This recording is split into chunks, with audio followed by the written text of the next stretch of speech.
Hello and welcome back to my channel. This is our year to shine, and tonight's video is going to be about Cheryl Richardson's next Art of Extreme Self-Care Challenge.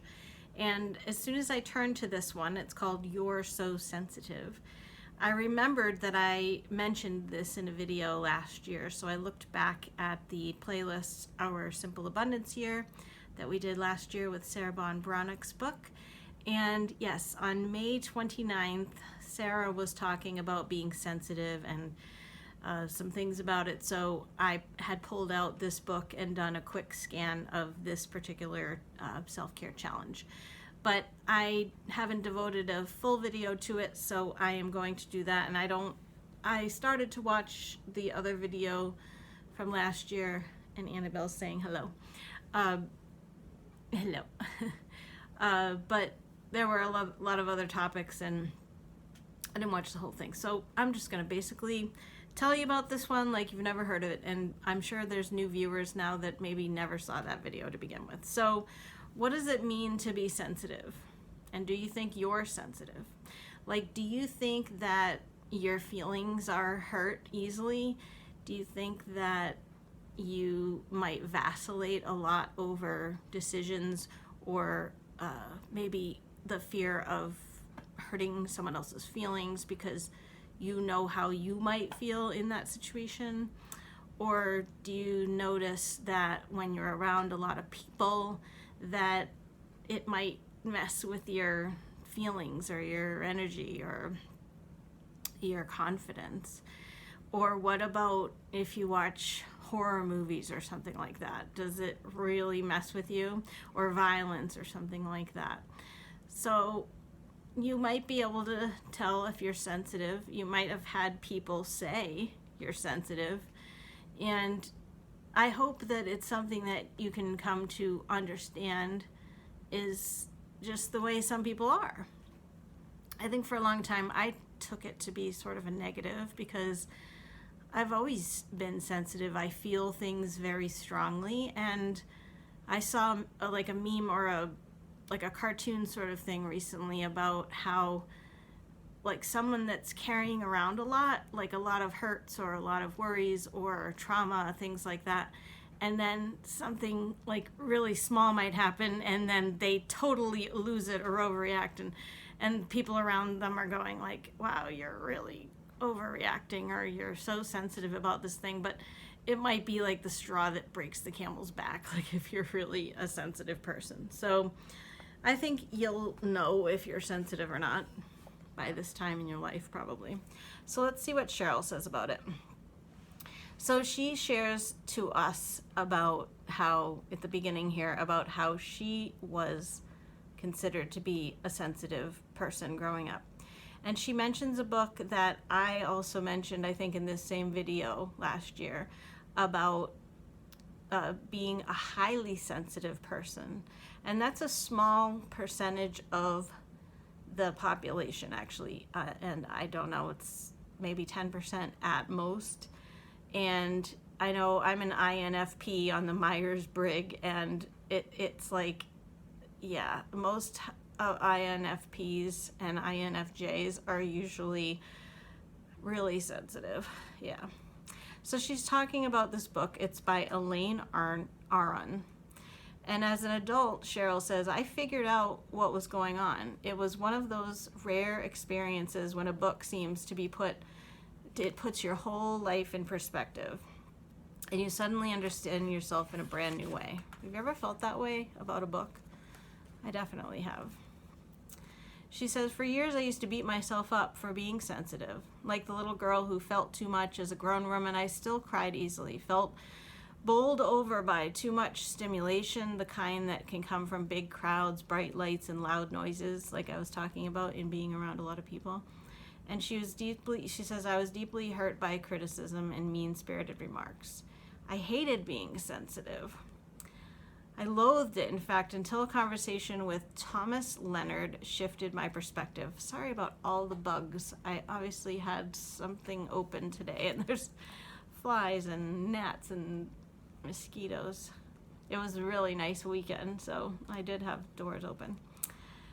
So she says a lot here, but so Thomas is a person that she's talking to, and Thomas listened thoughtfully as Cheryl is talking about how much she hates being sensitive and all that stuff. And so she says, Thomas listened thoughtfully as I continued on with how upset I was, and when I finished, he delivered one of his classic one-liners, and he said, "You know, Cheryl, the way I see it, your sensitivity is your greatest gift." What do you think about that? I heard a quote once about being sensitive too that was like, never apologize for being sensitive, because it does make you usually a more caring person, an empathetic person in a lot of cases too. So he said it's your greatest gift. What a shocker that must have been, where it was like something she hated, and then for it to be told as a gift. And then he says, this gift has gotten you where you are today, and it's what makes you a great coach. If I were you, I'd protect my sensitivity rather than hating it. So that's a good point. So how do you protect your sensitivity? If you're sensitive, it is really important, right? So she really had never thought about this before. She goes on to tell us, and let's see, I'm just going to skip over this because there's a lot of stuff, but so she believed that being vulnerable, expressing herself, was akin to admitting defeat or appearing weak too. So there was a lot wrapped up in this. So as she thought about the benefits of being sensitive, because if he had said this is her greatest gift, she thought about it in a different way. She realized that she'd always been led to feel deeply connected with nature and animals, birds, music, and art. And that had translated into a keenly perceptive ability to read people also. That's true, that goes hand in hand. And with a tilt of the head, a blink of the eye, and a slight shift in tone of voice, I often could tell with what someone was thinking and feeling, she says. So she began to understand that there are all kinds of gifts that we experience when we open to them and embrace them, our sensitivity aside. Or our sensitive side, she says, sorry. All human beings possess a level of sensitivity that, when taken seriously and protected, can open us up to the rich and satisfying experiences of life. This is reminding me of Brene Brown's book that we went over, The Gifts of Imperfection, where if you are vulnerable and you do express yourself and you live authentically, it is a gift, because you're really shining to the world, and that's what this channel is about. So now she's talking about how to protect the sensitivity. So she has a couple of steps here. One is step into the moment. Present ignites sensitivity. When we're ruminating about the past or worrying about the future, we miss the one real experience we can ever have, the one that's happening right now in this moment. It's in the present that we find the richness and meaning we long for.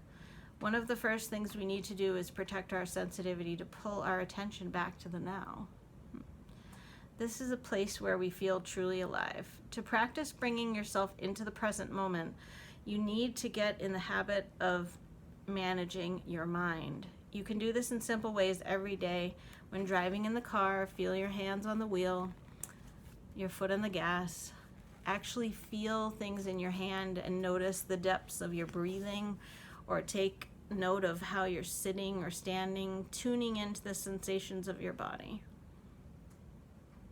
That's a good point, because if you struggle with anxiety and you need to kind of like ground into the moment instead of being in the present or the past, then that's really important. Turn down the noise is another one. And I remember talking about this in last year's video, because I really don't do well with the things that I watch, or like, especially in the morning, I don't like really loud things in the morning. I shared with you guys last year I hadn't watched the news in like 10 years, but that has changed since COVID hit and everything. But I've definitely limited it since we got through some things here in our country, because it just affects me too much. So turning down the noise would be things like fostering some silence or quiet areas, like low music, things like that. like if you live in a busy city where there's whistles and sirens and construction sounds, it's hard, but whatever the case, it's important to know that such disturbances affect your mind and body. When there's too much noise in your environment, you naturally have to shut down some part of your senses just to manage the auditory stress. I think that's interesting because I just had a moment, like in my current office job, sometimes I'm so focused on what I'm doing and there's a bit of stress in what I'm doing that there could be a lot of stuff around me, and I do sort of have to shut off what's happening around me to really focus, but I'm sure that can't be super helpful.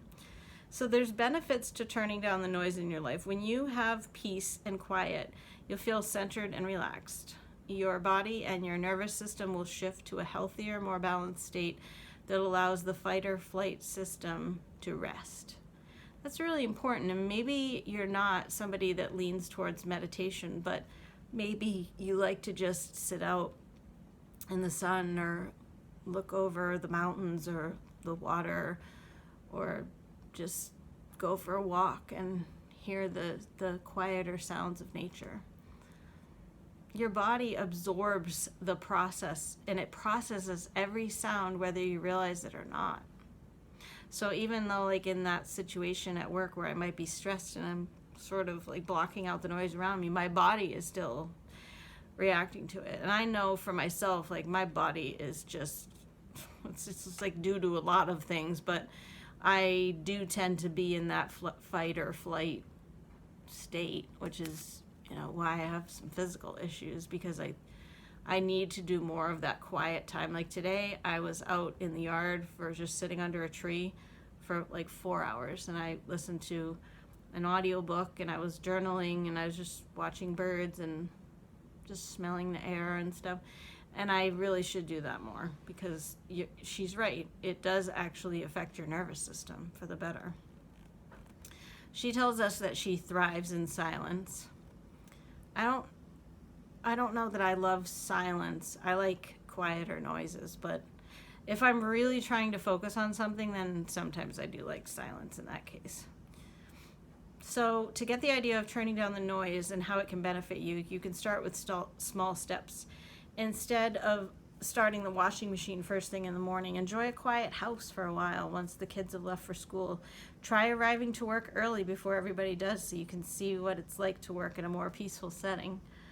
While driving to the office, turn the radio off now and commute in silence. I do that sometimes when I'm driving. I do sort of like it to be quiet, and I think a lot while I'm driving.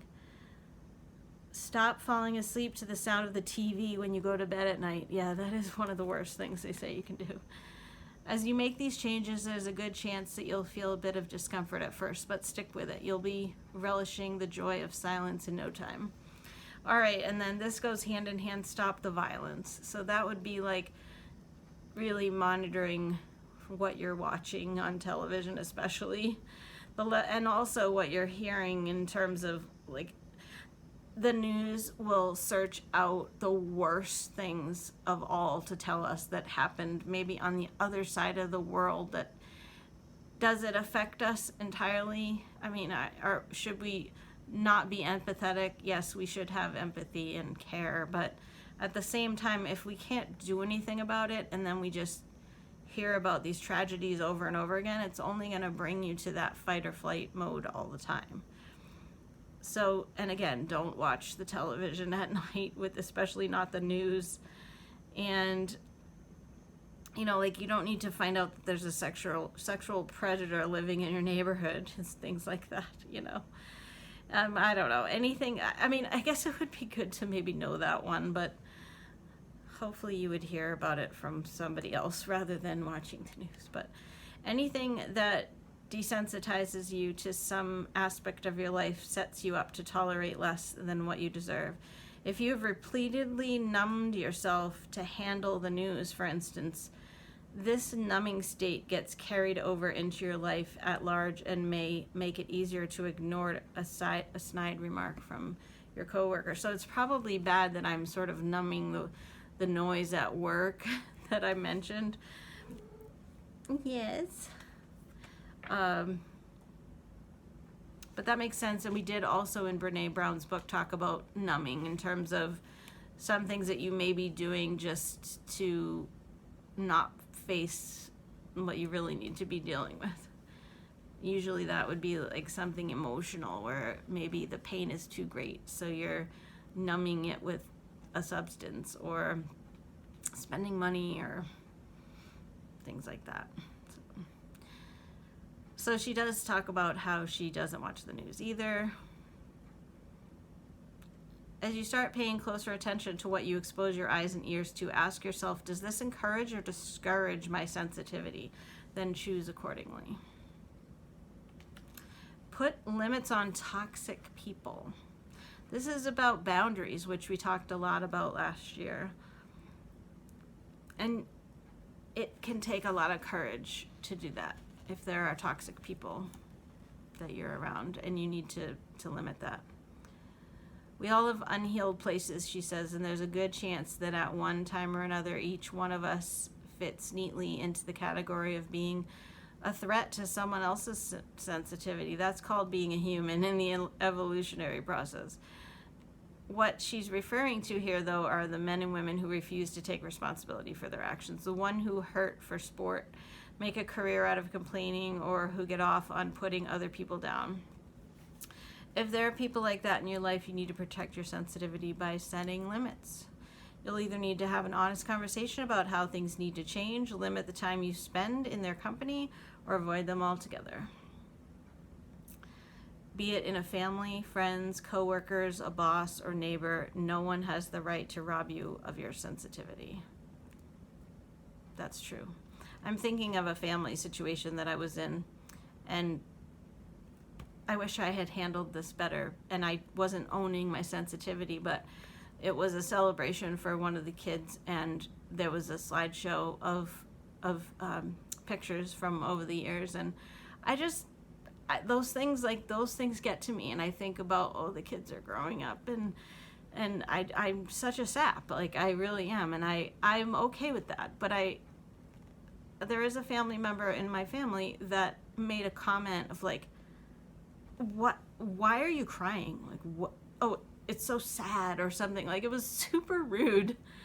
And I wish I have to come up with better ways to just own it and say, I feel love in my heart, and that comes out as tears. I'm not sad. I miss the fact that child was younger, maybe. I don't know. I just wish I had handled it. I just went silent in that mode, but I got angry and sort of hurt. And I don't know that person means to do it for sport, but I think if somebody knows that your sensitivity is, or maybe your sensitivity irritates them, then they might try to pick on that. So I know we're always growing, and I need to come up with better ways. I do limit my time with that particular person, and that's a part of my coping. But I also need to have some like responses when I get triggered by things like that. Manage technology. We've talked about this a lot, and you guys know I'm sort of old-fashioned. I do have technology around me, but I'm not an instant communicator in every case, and I'm not always available. I don't carry a phone with me half the time. So that's not normal in this day and age, I know, and she does say in this day and age, let me get to you whenever I want to, need to. We have to be more vigilant than ever about how and when we use technology to protect our sensitivity. Yeah. And so I remember this part where she talks about, she lets people know that I turn my wireless off at a certain time. And especially for her, she's a coach, or if you're in business for yourself, or you have a demanding job and they could call you anytime, it can be hard, but you have to somehow set boundaries here as well. Another important way, she says, to manage technology is to carefully plan how and when you'll respond to voicemails, emails, or text messages. That's true. You don't have to be constantly responding, and you don't even have to have noises going on your phone or your computer for when emails and things come in. she mentions, it can be like Pavlov's dog, where you're quickly jumping to attention at the sound of the noise, from the device. So it's not a bad idea to have them turned off if you can. I know it's hard if you have kids and you have to really be abreast of where they are, or communicate with your partner about the details of picking them up and things like that. So I don't have all the answers. My life is fairly simple in that regard. So. And then she talks about the jobs. If you're at a job, they might expect a quick turnaround. I'm lucky at my office job because my boss is not a quick turnaround person, so I have more pressure on myself and more angst about hearing back from her than I do about her thinking that I'm going to get right to her in 5 seconds. So it's just not that environment. If you're someone who gets hundreds of messages a day, put a process in place to dramatically reduce this. And so talk about strategies to reduce the number of emails. That's a good idea. And this is at the office. Let people off the hook so that they no longer feel the need to cover themselves by copying you on their exchanges. Yeah. Or I mentioned in another video last year, it's harder at work, but get another email personally, where if you want to be on email lists for Kohl's or Target or whatever, and you want to get the deals, then have that go somewhere else. Don't have it be like your main inbox where you're getting important things that you really want to pay attention to. So filter those all elsewhere. You can do that with phones too. You can have a second phone and just give that one out to doctor's offices and the pharmacies and things like that, so that only the people that you know that you want to have on your certain personal phone, they're the only people that are going to call you on that phone. All right, set the mood. Know the kind of environment that suits you best. All right, and we talked about this with so many things in Simple Abundance, in Francine Jay's book, and I feel like we had wasn't the last self-care challenge also about making a soul fulfilling environment? So this would be along those lines. So maybe it's things like having a warm light, instead of the glaring overhead fluorescent lights when you're at work. Maybe it's having special soft sheets that you like to sleep with, because this could be all the sensitive feelings in your body too, of like having lotions or feeling like soft clothes on you. There's so many ways to protect your sensitivity. Maybe you've decided to forgo the frenetic energy of shopping malls by buying what you need online. Perhaps you've chosen clothing, sheets, or towels that are so soft they feel wonderful next to your sensitive skin. Or you may have decided to hold smaller dinner parties so that you have the time you need to visit more intimately with friends. That's definitely a part of my personality. I'm more of a 1 or 2 person at a time person. I'm not saying I won't go to a gathering, but I do feel like I just connect more when I'm more intimately one-on-one with another person. Before we get into this month's challenge, so we haven't even gotten to the challenge, this one's a long one, I want to make one final point about sensitivity in children. So she's talking about,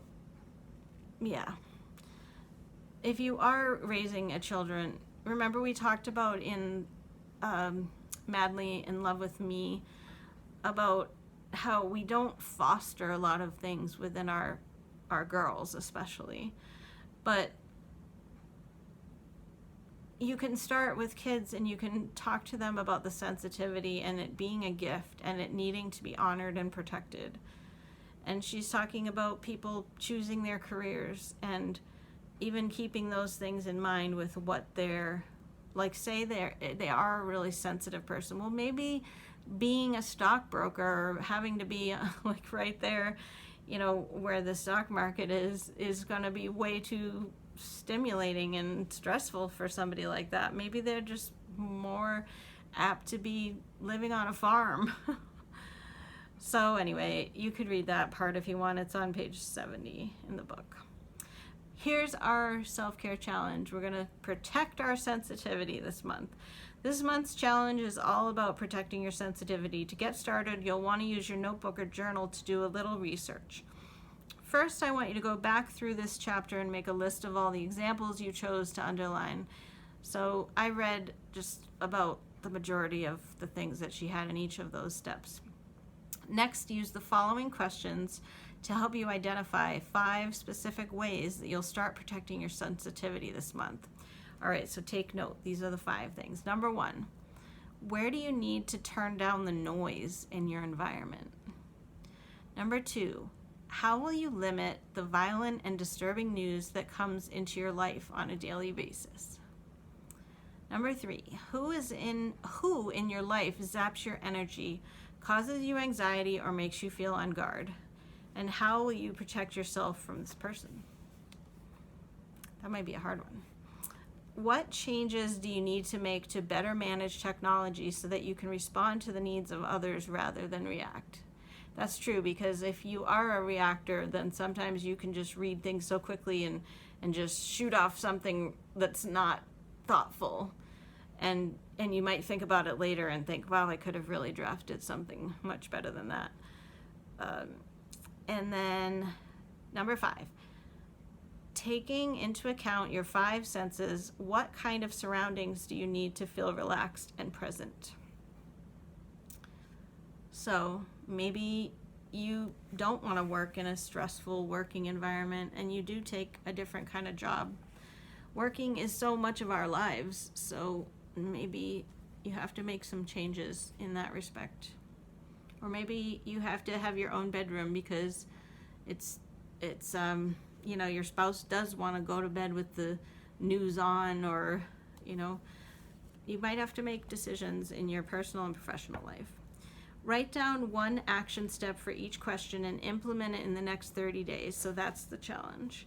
At the end of each week, take some time to write about the positive ways these steps have changed your life. This one is really, there's a lot of meat to this one. In other cases, we've had a challenge where it's like, look in the mirror and say, I love you, Carolyn. And this one is like, contemplate these 5 things and then journal about how taking these steps has changed you. So this one has a lot to it. And if you don't have your hands on the book, I would recommend having this book, because it's just, even if you've done all of them, it's just a nice reminder. And I didn't read her anecdotal things at the beginning, but she has so much to share in terms of clients that she's worked with and how she's seen a lot of these self-care challenges really positively impact others as well. And she speaks from her own experience too. And I like that she shared with us that she's also a sensitive person. So if you're a sensitive person, how about you think about it as being your greatest gift versus hating it or just trying to hide it or thinking it's a flaw. It's your greatest gift. Think about that. Thank you so much for being here. Let me know what you thought about this particular challenge.